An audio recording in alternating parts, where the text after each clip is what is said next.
We're going to organize some original garments today.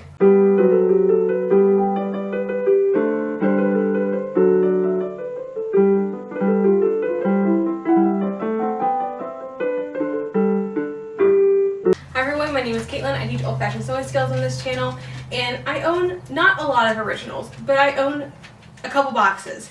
They're underneath my bed. And if you saw my bed making video, the historic bed making video, you might notice that this is a different bed. Yes, it is. My antique one broke, and I'm still very salty about it. Literally about a week after I made that video, the bed broke. And I couldn't find another full-size bed, so now I have a queen-size bed, which I don't particularly care for because it's too big for the space, and it's a lot of space on the bed, and I don't like that. I like to be close to my husband, so I feel like the extra 6 inches is 6 inches too much, and this is Cayenne, who sometimes comes to hang out. But yeah, this is kind of an impromptu video. I do not have this on my schedule of videos to put out. I don't know when I will get it put out, but I'm filming this October of 24. But I need to get it out, at least in my parasols and that sort of thing, for some videos. And I thought, well, everything's all discombobulated. And yes, I moved last year, but from the move, I kind of stuffed all my originals into as few boxes as I could so I could use the other boxes for packing. So I have empty boxes, I have boxes that have all sorts of manner of things in them. I have some that have parasols and dresses and shawls, and I like to keep my things separate. So I figured it's about time to actually go through and reorganize everything. And maybe y'all get to see some things that I own. This isn't all of it, I don't think. My husband has some originals as well, and he hasn't put all of his stuff under the bed yet. But I want to make sure everything's wrapped in acid-free tissue paper. I want to make sure that everything's stored correctly-ish. And yeah, let's go ahead and get started.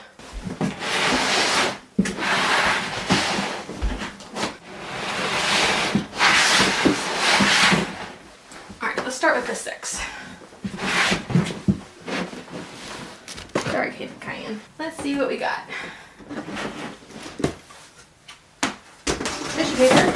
Tissue paper. Alright, baby clothes. Some of it. This looks like it's around 1900. This was given to me. Okay. Infant shirt. This is 1830s. It could be late 18th century all the way up to about 1850. It's another shirt. This one is later. Oh, that's 2 shirts. 2 matching shirts. These, I believe, came with the 1900 circa-ish dress. Acid-free tissue paper. Hey, look, my great-grandfather's. We made reproductions of this on the channel. This is christening gown. Oh, I was looking for these. These are my original garters. I don't think they're kids. I think they are actual, well, they're kids of some kind, which is probably why they're in this, but I don't think they're babies. I think they are like a young child's garters. I was actually wondering where I had these, so I'm glad I found them. They can stay in the baby jar. Let's put one shirt up here, and then layer with acid-free tissue paper. This one on top, other shirt on the bottom, acid-free tissue paper. Now I have a whole lot more baby stuff. Part of it I think is in the other room, because I have at least 3 of these shirts. And I bought like 3 or 4 other separates, but there were 3 in this set. So this is going to go to the side. We'll see how much baby stuff. I think we put all the baby stuff in one, maybe all the toddler stuff in another. Alright, this is a hodgepodge. This is not how we store things. 1890 sunbonnet. This is my box of parasols, or one of my boxes of parasols. This is my original 1830s parasol. I actually need that for a video. Yeah. I had them all wrapped in acid-free tissue paper, and then clearly that's not a thing anymore. This one's been recovered. I don't tend to wrap my recovered ones. I only wrap the ones with the original covers. This one, I think I'm doing a video on. This is a box that goes to one of the 1840s. This is an original cover.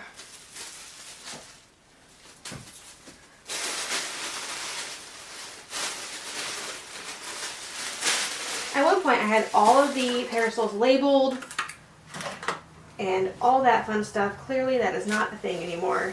This is an original cover from one that got recovered. This is documentation for some of my parasols that have actual ivory. And so I have documents saying I did not kill an elephant to get that. This is going to be a recovery project. This is the fringe that goes onto the recovery project. This is more fringe that goes on a different recovery project. So this is all vintage, but it's not like true antique. This is a cover that a parasol came to me on, but it wasn't its original cover, so I took it off. This is the original cover to my umbrella.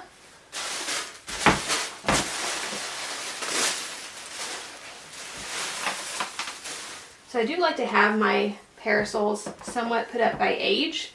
So like 1840s and earlier, 1850s and 60s, and then 1870s and later. So I think we're going to go back to doing that. It looks like I have a lot of just random stuff in here. So I'm going to sort all this out. And when I do recover parasols, I try not to recover them. If there's any hope of, you know, not needing them, I try to. Unless the covers are such in bad shape, then I will recover them. Let's see if I can actually get the right tags on the right parasols. That would be actually very helpful. Let's see, it looks like 1850s can go in here, 1850s and 1860s. Let's see what this one is. This, yes, is the original cover in the eyelash trim for a parasol that is not actually in this pile because it's in my sewing room to get recovered. This I used as a parasol the other day, so this parasol is out still, but I'm going to wrap the cover in here and then I'll put the actual parasol here so it stays together. A lot of my parasols come to me with no cover, which is helpful. Okay, this is a lining and the cover to an original. So now that I kind of have an idea, and there's a dog in my bed now because I took over the rest of the room, so she didn't know where else to go. But what I'm going to do first, I found a box of Rex World War II original uniforms. And also, oh, I'm sorry dog, I'm so sorry lady, I did not mean to step on you. Are you okay? I didn't mean to step on your foot.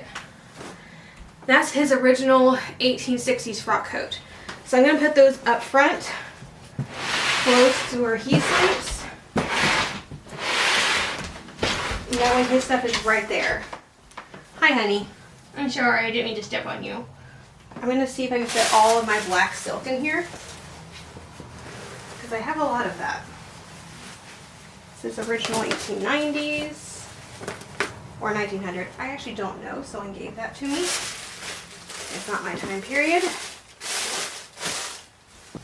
Same with this cloak. The lace is, I mean, it could be 1860s. I'm saying 1870s to 1880s. It's the first bodice I bought. It's another 1860s bodice. This one has 3 darts, that's why I like it. And I got it for $20. So, I mean, yes, ideally I'd be stuffing the sleeves with acid-free tissue paper.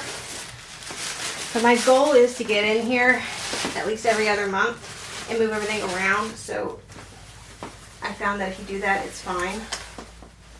Another 1860s bodice. I like the buttons on this one. Alright, we'll put silk bodices in here. So here's this one. Little dinner bodice. Late 1860s.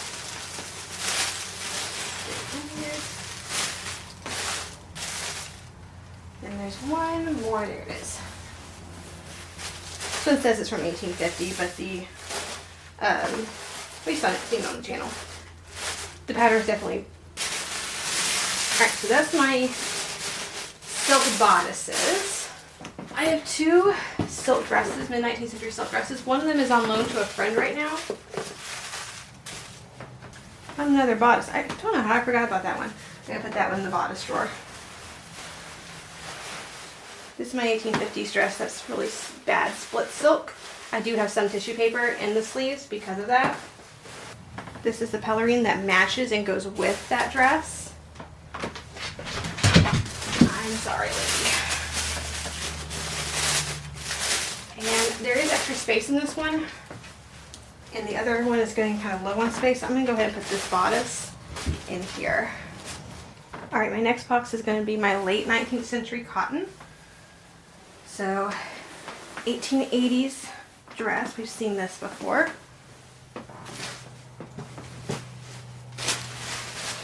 Here's the skirt. And here's the bodice. 1880s drawers. And someone did ask about them. Yes, they have a drawstring in one side. I think they're young ladies drawers because these are made just like child's drawers. But yeah, this is the front. They button on the sides, and then you could tighten it in the back. Circa 1900-ish shirtwaist. Everyone really loved this one. So it's not my time period, but I do like it. I have a very similar fabric, and if I could tolerate a high neckline, I would copy it.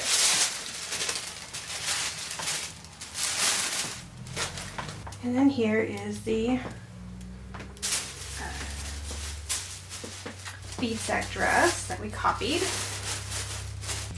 So I don't use acid-free tissue boxes. I use acid-free tissue paper, of course.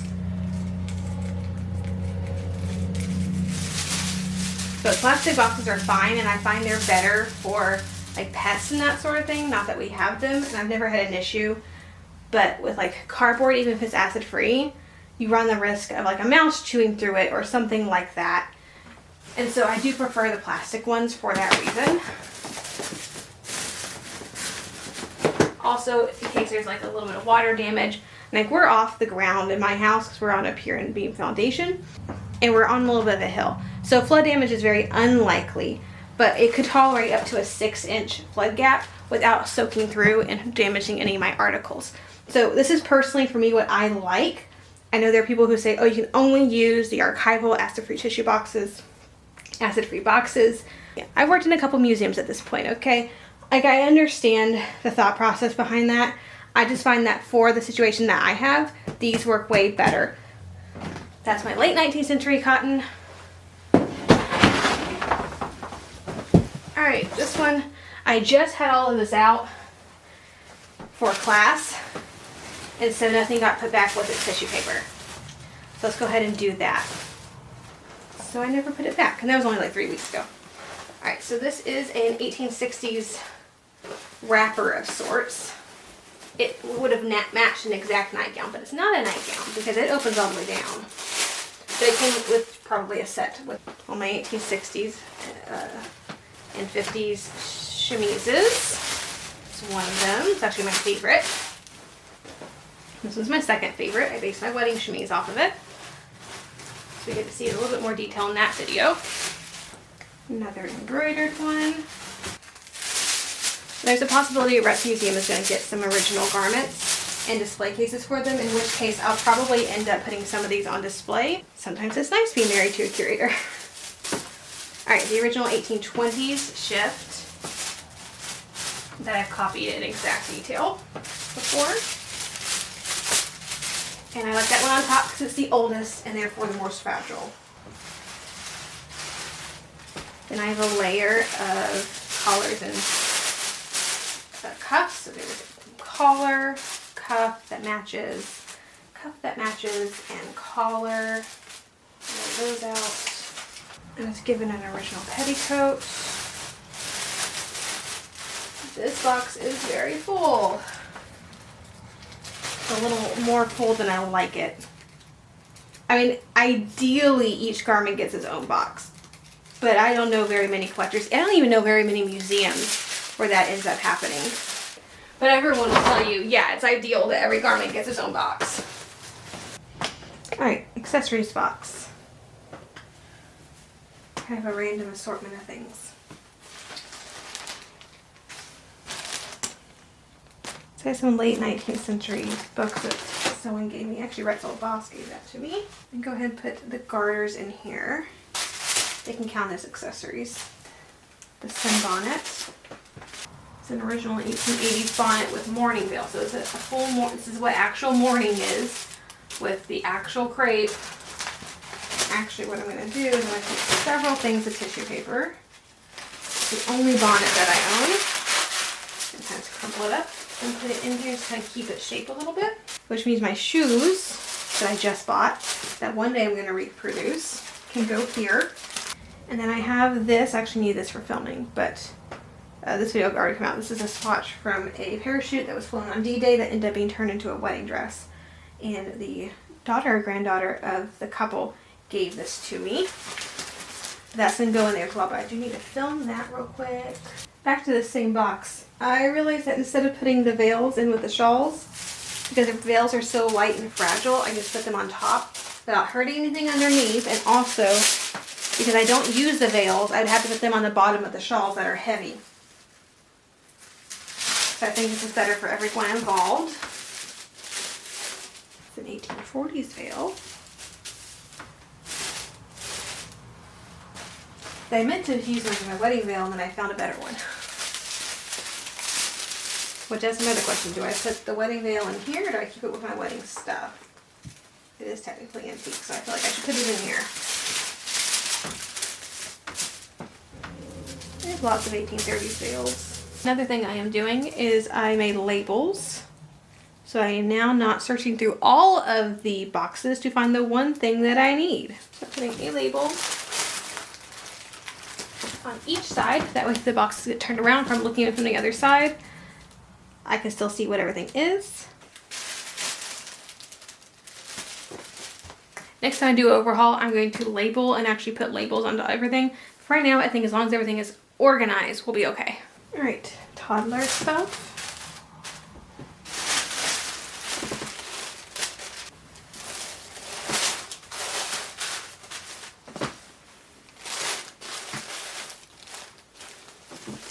I also found another veil, which I knew I had. I just couldn't figure out where it went to.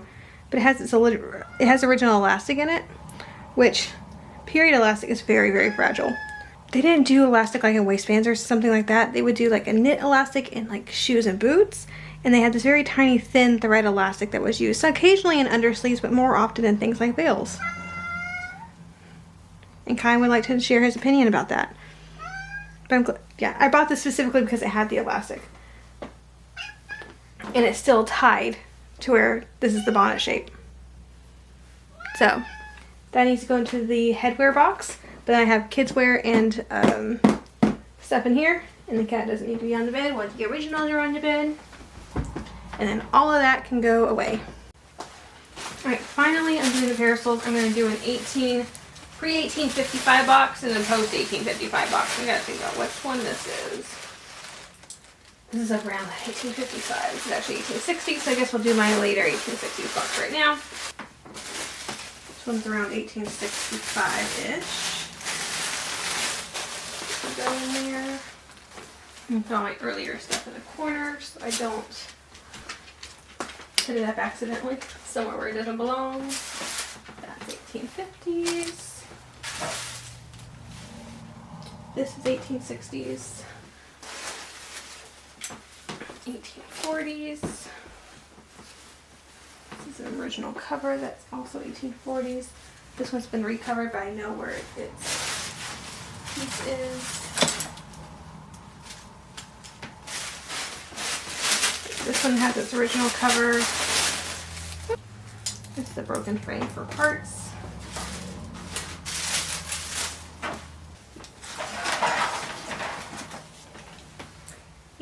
'40s.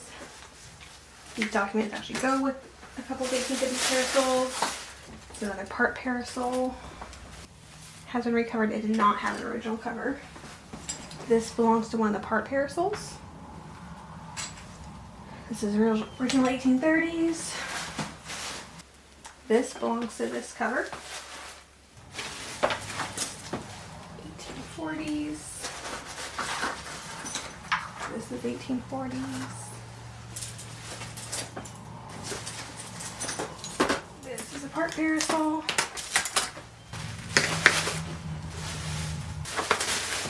This one came to me recovered, and I did not save its original, or did not save the cover it came with it, because it was really, really awful polyester charmeuse. So I threw it away.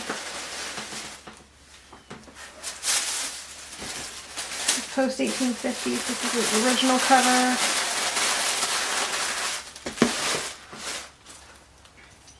this belongs to this, and this is the fabric I'm using to recover it, so it can all go together. 1840s. This is right around 1855. It can go in this box. This is one of my actual ivory pieces that is going to be recovered, and it has not come with its original cover, but this does go into this box. 1880s. And its original cover. Actually, I think it says late 1870s. It does go into this box. This is 1870s, and I'm going to recover this one day. I just love the little turquoise bits. But it's shot, so there's a piece that's broken up here because it should not be doing this. It's another reason why it's a candidate for recovery, in my opinion. And this is very clearly an original cover. And you can see how bad some of them get. This is 1840s, it goes with that box. This is 1880s, and it broke in transit. So I bought it unbroken, and the seller put it in a box and didn't reinforce the middle of the box, unfortunately. This is another parts piece. I'm gonna put all my parts parasols together. This is early 1850s. This was one of the covers for an earlier one. This went on that.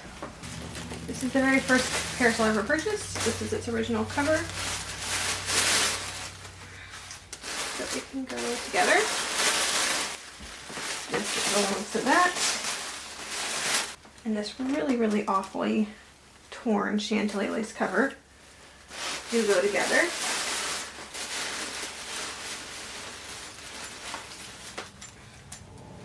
And I did recover it, so this is this one now. This is probably 1890s to 1900s. The later one. This goes into this box. This goes into that pile. This, it's not that piece though, goes here with this one. Oh, this one still has its original cover. I'll say I don't have enough original covers to go with this now, because that one is his original cover. This one.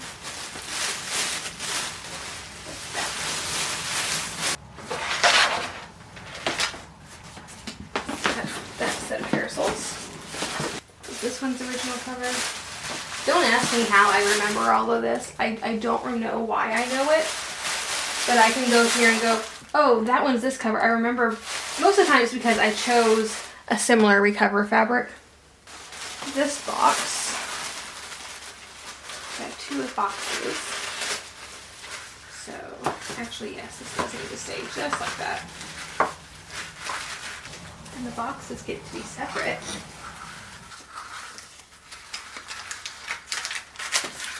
This is the one that was bought in Texas. That's why I love this one so much. And it was this parasol. This one thing is so cute. It has a little greyhound on it. These, they're being recovered. So they don't belong anywhere right now. So I'm just going to stick them in its own acid-free tissue paper for right now. This one didn't come to me with a cover. Mother of pearl inlay as well. This one goes to this. This is not its original cover. It just got recovered probably in the 1920s. Because believe it or not, this style of parasol actually came back for a while. And so they found the old ones, and sometimes they got recovered with modern fabrics. This, same thing, happened to this one. And this one has a finial that I saw a second ago. This. It got broke off. I forgot to reattach that. And there's so so many white cotton gloves. I'm gonna put this underneath everything, not support. I'm gonna do a little bit of filming, and basically that'll be everything put in its own little box. All right, this is the last two of them. There we go. And that was basically it. I'm sorry you didn't get a lot of detail on all of it, just because this took me 4 hours to do. And I think 2 of you may have watched the full 4-hour video, so I cut it down quite a bit. But, you know, maybe you have to see a few things that I own that maybe you hadn't seen before, because I just haven't had time to put them up on the channel yet. Eventually everything is going to get its own short. But it may take me a couple years to get through all that. Anyway, if you enjoyed the video, please like, subscribe to the channel, click the little bell notification so you're notified anytime I upload a new video. And as always, have a fantastic week, and I'll see you back here in the next video.